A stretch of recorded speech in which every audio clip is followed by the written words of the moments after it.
Gimana cara mantau manual? Kecuali Bisa. saksi di lapangan, offline. Bisa, makanya kalau si rekapnya itu yang paling penting apa? Yang paling bagus pada saat ini adalah upload C hasil. Itu paling bagus menurut kami. Jadi kalau itu tetap dilaksanakan, kami hanya merekomendasikan konversinya saja. Dan C hasil tidak akan mungkin direkayasa? C hasil nggak mungkin direkayasa. Kalau di foto, Mungkin, Bung Adian? Mungkin. iya. Enggak, jangan iya. Bukan, enggak gini. Kita Gini, Bang. Pak. Kalau Mungkin enggak kalau satu hasil direkayasa, mungkin. Ada enggak berapa banyak kertas C1 yang di tip X? Yang Itu benar, itu benar. Ya, benar. Bukan hanya di media sosial yang tidak bisa bertanggungjawabkan. Nah, Kita juga itu C hasil itu Sebentar, saya foto. tanya Pak. Iya. Bapak, saya juga melihat juga ada C hasil yang di tip X di daerah di Papua. Itu benar nggak? Yang mana? Di Papua? Iya. Di-upload apa enggak di Papua? Pertanyaannya. Itu ada di media sosial Papua Selatan di Iya, tip X. di-upload apa tidak? Saya tidak tahu karena tidak disebutkan. Jadi Bawaslu tidak menemukan itu. Enggak. Tidak menemukan, Bung Adian. di beberapa tempat kelihatan coret-coretnya. Nanti sebentar. TPN sedang mengumpulkan bukti dan buktinya banyak sekali. Nanti kita akan berbantah-bantahan tentang bukti demi bukti yang sedang dilakukan. Tip X ini ya. Tip X dicoret yang segala macam yang kita anggap itu mencurigakan. Bawaslu tidak menemukan hal serupa sejauh ini. Yang mana? Tip X tadi. TPS di Papua. Papua kan Bukan, tidak di upload. beberapa tempat tadi banyak katanya. Enggak ada. Tidak ada, oke. Iya. Baik. Ya kita akan lihat nanti ke depan seperti apa tentu. Tapi pertanyaan yang kedua tadi, ada yang mau sampaikan lagi Pak Ketua Bawaslu? Kemudian kalau misalnya dianggap si rekap ini bermasalah, ya ke depan seharusnya yang hanya upload saja yang kemudian jadi jadi pegangan kita. Upload C hasil. Dulu kenapa jadi masalah? Kenapa kemudian C hasil itu penting? Karena dulu C hasil ini banyak dicari para peserta pemilu dan caleg. Bang Adian mengalami, Bang Maman mengalami pasti. Itu mahal itu namanya C hasil itu. Tapi sekarang begitu diupload tidak ada lagi yang coba main-main lagi. Saya harus hargai nanti sebelum ke Bung Rocky karena Bung Maman harus pergi dari sini karena ada rapat. Enggak, gue mau ngomong kalau Sedikit aja. Oh ada, harus ada Bung Maman. Harus ada Bung Maman, oke. ini ya. Oke, udah. Silakan. Oke. Soal Mahkamah Konstitusi tadi juga pertanyaan bisa disinggung sedikit. Dan di mana diterangkan bahwa yang rekap itu informal, yang manual itu formal? Di mana diterangkan? Undang-undang, Bang. Undang-Undang 7 tahun 2017 yang dipakai adalah manual rekapitulasi berjenjang. Oke, ngerti itu. Artinya bukan informal dan formal, legal atau tidak legal. Berarti yang rekap tidak legal. Ya, enggak gini. Alat bantu sebutannya. Yang dipakai untuk kemudian sampai ke tingkat pusat adalah manual rekapitulasi berjenjang. Alat bantu. Jadi dia tidak vital. Sampai berdiri-diri. Tidak. Jadi dia tidak vital. Kalau Anda kesulitan napas, alat bantu bernapas itu vital. Jadi mengapa disebut sesuatu informal tetapi tidak bermakna itu? Karena dia cuma alat bantu. Lo justru alat bantu itu yang diperlukan sementara alat resminya belum ada. Kan berpikirnya begitu. Jadi ngapain mengatakan bahwa yang rekap itu nggak diperlukan? Lo dia legal juga. Bagaimana coba? Bingung kan sendiri? Itu soalnya tuh. Enggak bingung. Negara tidak mempercayai negara. Gini. Di dalam pikiranmu itu alat bantu itu tidak vital karena boleh diabaikan. Lu berhenti bernapas, diperlukan alat bantu pernapasan. Jadi vital alat bantunya. Bukan paru-parumu yang vital. Nafasnya alat masih bantunya ada. yang vital. Jangan dibalik. Suka balik-balik pernyataan. Enggak. Kalau Gini. Yang dipakai adalah manual berjenjang. Tahu itu, saya tahu. Manual berjenjang. Benar. Jadi alat bantunya, mana alat bantunya? Coba kemudian bagi nafas, aneh banget lah. Cara Jangan berpikir, kemudian gini ya. Itu logiknya aneh itu. Jadi saya terangin gimana keanehan pikiranmu ya. Coba dengar ya. You anggap, kenapa you percaya pada yang manual? Karena you tahu akan ada perencanaan kejahatan. Setiap penundaan ada perencanaan kejahatan. Jadi dari awal Anda menganggap bahwa ini ada kejahatan karena itu kalau dia direkap itu bisa ada kejahatan. Karena itu pindah ke yang manual. Kan begitu jalan pikirannya kan. Jadi semua yang rekap itu memang rencana kejahatan. Tetapi rencana kejahatan itu bukan di teknisnya. Bukan di 800 TPS. 800.000 TPS. Rencana kejahatan dimulai oleh 1 TPS. Di mana itu? Di Mahkamah Konstitusi. Yang suratnya dicoblos oleh Jokowi sendiri tuh. That's the point itu. Jadi jangan hindari kita bicara substansi dari kejahatan itu adalah TPS di Mahkamah Konstitusi yang ditusuk oleh Raja Wakanda. Itu dasarnya. Gua terakhir Kak, sorry Bang Refli. Silakan Muhammad ya. Bang, penutup aja nih Kak. Pada prinsipnya bagi gua kita menghormati semua yang disampaikan oleh teman-teman ataupun publik adalah bagian dari konteks pengawasan proses pemilu ini menjadi lebih baik lagi ke depannya.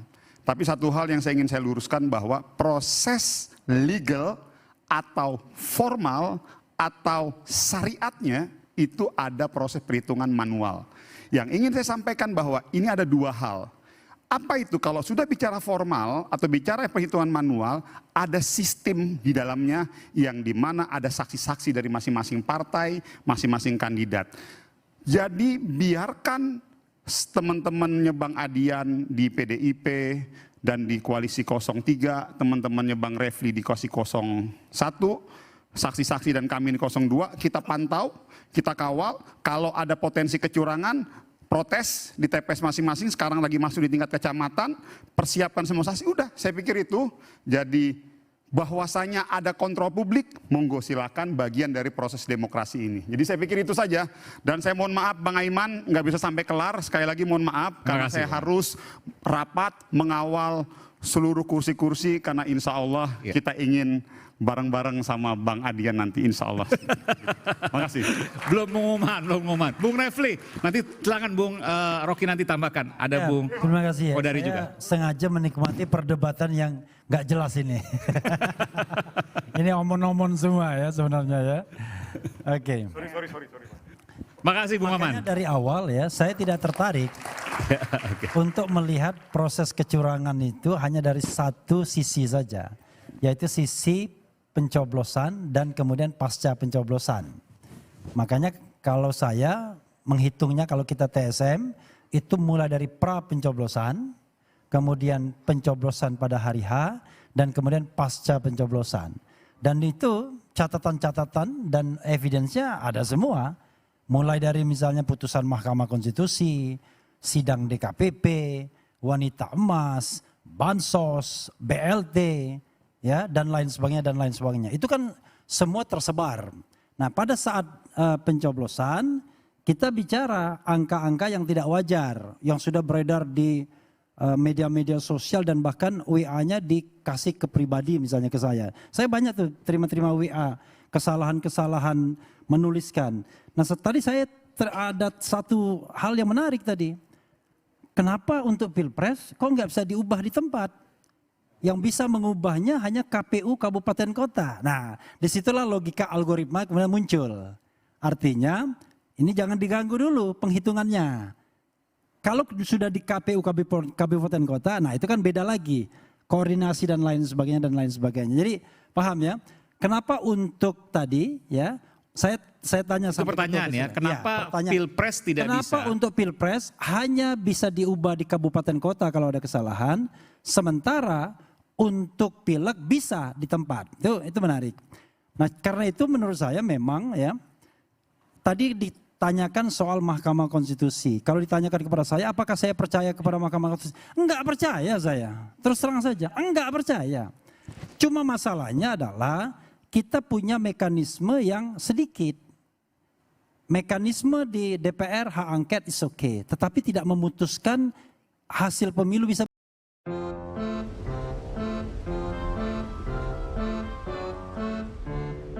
bahan bukti tambahan karena melakukan penyelidikan.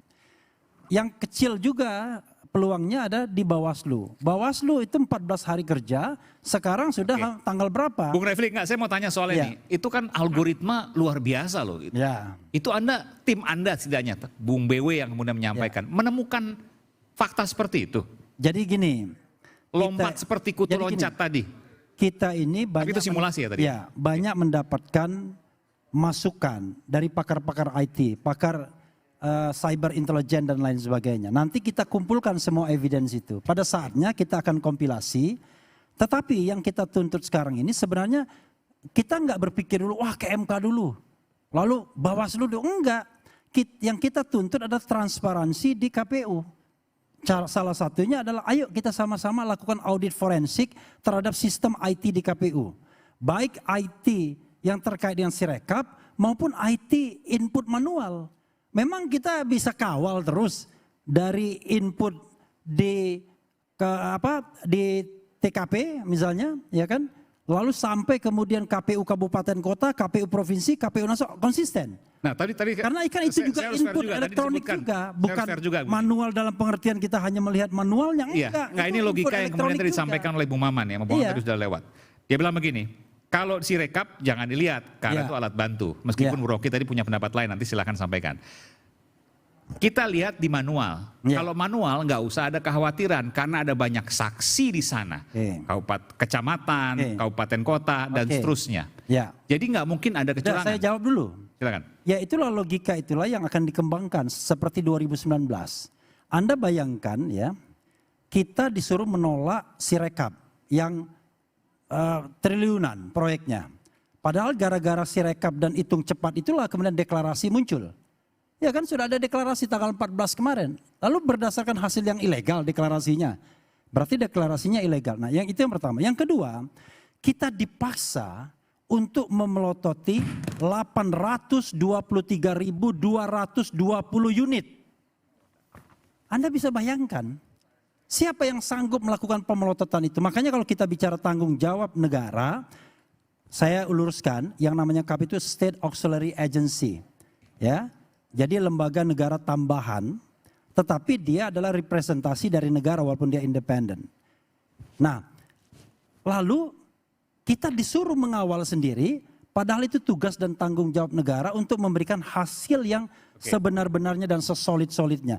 Karena itu, terakhir ya, tidak ada yang bisa menjamin bahwa rekap manual pun tidak bermasalah. Itu kuncinya. Kalau saya menduga, ini baru dugaan yang kemudian akan kita buktikan ke depan. Modelnya adalah di-set terlebih dahulu angka dan presentasinya, kemudian ada yang memperkuatnya, kemudian hitungan Sirekap yang berproses persentasenya itu menyesuaikan dan konsisten terus-menerus, dan terakhir kemudian dihantam dengan manual yang katanya konsisten dengan angka yang sudah di preset itu. Itu keyakinan saya, tetapi sekali lagi gimana itu pelan-pelan, gimana? Jadi di-set dulu. Ya, ini analisis ya. Analisis saya sebagai lawyer. Ya. Gini, kita ingin meyakinkan bahwa kita akan menang. Karena itu saya sudah sewa, ya kan, stadion 2 hari sebelumnya. Itu kata Tempo kan. Saya sudah set alat-alat untuk ngomong-ngomongnya. Yang kata teman saya yang biasa bikin pertunjukan, nggak bisa itu disiapkan hanya 2 jam. Hanya bisa disiapkan sehari sebelumnya dan sewanya 2 hari sebelumnya. Artinya saya sudah tahu bahwa saya akan menang pada tanggal 14. Sebelum ya. Nah, karena itulah kemudian kita menduga bahwa ada sebuah desain untuk menentukan dulu hasil pemilunya. Makanya saya tadi katakan ada anggota KPPS datang kepada saya, lalu dia berhasil membuka yang namanya Sirekap pada pukul 13. Padahal belum dilakukan rekapitulasi, belum dilakukan penghitungan suara. 13 waktu Indonesia Barat itu? Ya. Dan TPS-nya di Indonesia Barat? Indonesia Barat. 4 provinsi di Sumatera dan 1 provinsi di Jawa. Dia melihat sudah ada isinya itu barang.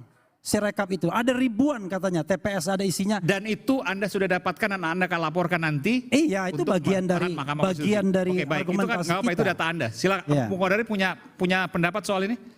Pertama soal bahwa sudah menyiapkan acara deklarasi atau acara perayaan dan sudah pesan perlengkapan segala macam, itu jawabannya gampang sekali.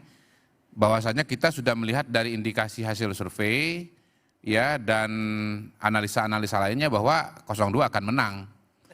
Dan sebaliknya saya mau mengatakan begini, kalau 01 tidak menyiapkan dan tidak pesan alat band, 01 sudah memperkirakan dia akan kalah gitu loh. Karena kalau dia akan memperkirakan akan menang juga udah pesan juga. Begitu kan? Ya kan begitu. Jadi dari survei begitu ya? Kodari ini sebenarnya tim sukses, Anda tim sukses 02 atau ahli sih sebenarnya? Enggak, terus terang dong. Saya tim sukses 01, Anda 02. Gini, saya diundang di sini, Anda tim sukses 02 enggak? Gini, saya ataukah Anda bagian dari konspirasi itu? Untuk saya tanya, Anda konsisten dong. Dengan apa yang diberikan kepada saya. Anda konsisten. Kalau Anda menjadi bagian dari konspirasi itu, nggak penting. katakan di publik, Nggak penting. saya Kodari yang pertama Nggak kali penting. mempromosikan Prabowo penting. Jokowi untuk menjadi pasangan, dan saya menginginkan Prabowo Jokowi untuk bersatu dan memenangkan pemilihan di Indonesia. Omong dong. Nggak penting Jangan itu. kemudian Nggak Anda penting. membela 02, tetapi Anda tidak berani deklarasi bahwa Anda pendukung 02. Nggak penting itu. Semua Itu dong. orang sudah tahu. Jantan dong, jantan. Jadi orang jangan pengecut. Anda. Semua orang sudah tahu bahwa saya ketua umum gerakan sekali putaran. Kenapa Anda masih nanya? Berarti Anda kurang gaul. Minta maaf. Sesuatu yang sudah diketahui semua orang, Anda masih bertanya kepada harus saya. dibedakan. Itu kan Anda bisa bilang omong-omong, ormas dan lain sebagainya. Anda bilang Loh, saja, kalau saya Anda ini tim aktivis. sukses 02. Saya juga Masalahnya analis, gini, saya saya protes. juga peneliti. Anda diundang sebagai apa di Soal sini? Anda memberikan Kodari, identitas Anda diundang kepada sebagai apa di saya, sini? terserah saya. Anda Nggak tahu diundang saya sebagai apa? diundang. Ini wilayahnya Diundang sebagai apa di sini? Ainus yang undang. Diundang sebagai apa? Sebagai apa ya? Bukan wilayah saya, ini wilayahnya Ainus. Diundang Jangan Anda sebagai Bung marah. Kodari tadi tanyakan, apakah Anda mau menyatakan bahwa Maksud Anda bagian saya, dari jangan 02? Jadi begini, ya. saya Iya atau tidak itu? Ada aktivis, pengamat, peneliti. ada ahli yang kemudian berpura-pura independen, tetapi dia menjadi bagian dari konspirasi itu. Itu yang saya tentang. Karena itu Refli Harun mengatakan saya bagian dari 01. Saya jujur mengatakan tidak main di belakang, main di depan. Ya. Oke. Bung Kodari silakan. Oke, jadi balik lagi ya. Anda Saya mau berdiri cuma juga bisa nggak apa-apa? menjawab itu dulu. Anda mau berdiri juga nggak Oh, apa-apa nggak di sini? nggak perlu, udah cukup kok. Dengan kalimat saya sudah mengatakan dengan jelas. Nah saya sekarang mau nanya kepada Bang Bagja nih sebagai Ketua Bawaslu. Kalau dibilang kemudian ada pelanggaran-pelanggaran, sebetulnya definisi pelanggaran dalam pemilu dan hasil pemilu itu apa sih? Mohon dibantu dijelaskan supaya kita jelas ini definisinya. Pelanggaran itu jika kemudian melanggar ketentuan-ketentuan yang ada dalam pasal-pasal yang ada dalam Undang-Undang 7 tahun 2017. Ada pelanggaran, ada 4 jenis pelanggaran: pelanggaran administrasi pemilu, pelanggaran tindak pidana pemilu, pelanggaran kode etik penyelenggara pemilu, dan pelanggaran hukum lainnya. Ada yang sebelum, tadi sudah disebutkan Bang Refli, ada yang sebelum, ada yang sedang, dan ada yang sesudah nanti. Pada saat nanti, misalnya sekarang ada setelah penghitungan suara, ada masalah apa tidak? Kemungkinan tindak pidananya ada. Apa misalnya? Tadi bisa juga suaranya ditransfer, kanan kiri depan belakang, bisa saja. Nah itu bisa kejadian, itu pelanggaran-pelanggaran yang diatur. Nah, pelanggaran ini harus memenuhi syarat formil dan material. Pertama, syarat formilnya apa? Syarat formilnya alat buktinya ada, kejadiannya ada, saksinya ada, pelakunya ada, dan itu harus dibuktikan dan harus precise. Ya nanti pasti Bang Rocky protes ini. Yang bisa dibuktikan nanti ini nggak bisa Nanti saya berikan dibuktikan, susah. Oke. Kalau kita kemudian lari dari pembuktian akan jadi permasalahan. Oke, Nah, baik. itu Membuat aplikasi yang bikin gaduh pelanggaran nggak? ya silahkan saja dilaporkan, tidak ada masalah. Iya, Nah, itu pelanggaran yang bisa membatalkan hasil pemilu atau bisa membuat pemilu diulang itu pelanggaran yang mana? pelanggaran administrasi terstruktur, sistematis, dan masif. TSM. Ya. Oke. Seperti apa TSM? Nanti kita akan. Jangan disederhanakan. Apakah ini juga problem hukum atau tidak? Pasal 32 ayat 1 dan pasal 48 Undang-Undang ITE. Setiap orang dengan sengaja dan tanpa hak atau melawan hukum dengan cara apapun mengubah, menambah, mengurangi, melakukan transmisi, merusak, menghilangkan, memindahkan, membunyikan suatu informasi elektronik dan atau dokumen elektronik milik orang lain atau milik publik. Sirekap. Dia melanggar hukum. Merubah, mengurangi, memberikan data palsu, tidak benar, membohongi publik, problem hukum. Ya, Sebentar, Ya. itu tidak termasuk dalam pelanggaran pemilu. bukan. Betul, tapi dia pelanggaran hukum. Yang ketika dia punya kekuatan hukum bisa berdampak pada legitimasi pemilunya. Jadi jangan disederhanakan seperti itu. Bahwa ada rangkaian kebijakan lain, produk-produk undang lain yang dia berkaitan dengan yang lain. Kalau kemudian bisa dibuktikan bahwa KPU menyebarkan kebohongan publik karena menggunakan alat transmisi elektronik untuk menyampaikan angka-angka yang tidak benar, oke? Rontok nggak yang lainnya? Rontok, walaupun dalam undang-undang pemilu tidak masuk kategori pelanggaran pemilu. Tapi inilah kejahatan pidana yang berdiri sendiri, yang vonisnya bisa berdampak pada legitimasi hasil pemilu. Demikian. Oke. Vonisnya enggak. Kemudian apakah bisa membatalkan hasil pemilu? Ya enggak. Gini, batalnya hasil pemilu tidak cuma karena satu. Nah, Tidak cuma karena dalam Undang-Undang 7 tahun 2017 itu jelas nanti sengketa hasil di Mahkamah Konstitusi. Kemudian pelanggaran hukum pidana lainnya, apakah membatalkan hasil pemilu? Dia tidak membatalkan secara serta-merta, tetapi dia mengurangi legitimasi hasil pemilunya. Silahkan kalau itu kami. Loh, iya dong. Dan ini kan semua sudah tahu. Kenapa orang berani berbuat Ada perbedaan tafsir hukum di sini. Bukan. Ya. Enggak, Bukan, yang jelas disebutkan sebagai membatalkan pelanggaran. hasil pemilu bukan Enggak. kemudian undang-undang ITE. Semua orang berani, kenapa semua orang berani berbuat curang? Dalam konteks ini, main curang habis-habisan. Karena waktunya cuma 3 hari. Tanggal 20 Maret, kesimpulan sudah dibacakan, partai politik yang keberatan cuma punya waktu 3 hari untuk Untuk ke menyampaikan. MK. Ya, Ya. di luar itu lancar. Dan itu berat. Dan orang bermain dalam wilayah yang sangat sempit ini. Itu loh. Makanya saya bilang, pertarungan kita tidak cuma gugat-menggugat dalam konteks pelanggaran pemilu. Tapi kita akan bertarung dalam undang-undang dan peraturan Oke. hukum lainnya. Baik, kita akan segera kembali saat lagi. Tetap bersama kami Rakyat Bersuara. Kita akan masuk ke sesi terakhir. Saya akan kembali saat lagi.